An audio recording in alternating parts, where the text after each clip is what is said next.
Hey, this is Sean from Bavarian. I got Jeffrey back there. He's already working on the part that we're actually fixing.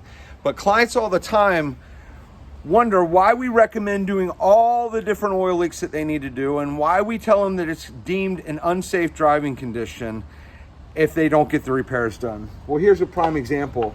This is a belly pan that goes underneath your car.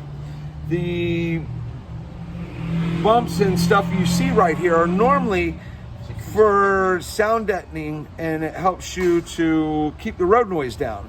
In this case, hot oil has dropped, and as you can see right here, it actually caused this to melt and catch on fire. So often customers think an oil leak is no big problem, they'll put it off and all of that.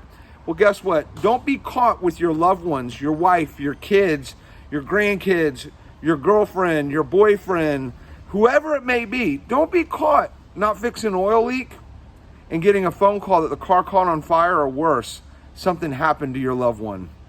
This is Sean from Bavarian Rennsport. Reach out to us if you've got an oil leak and let's get it addressed. If you need to get in touch with us, you can find us online at BavarianRennsport.com, or you can call us at 904-270-9390. Thank you and have a blessed day.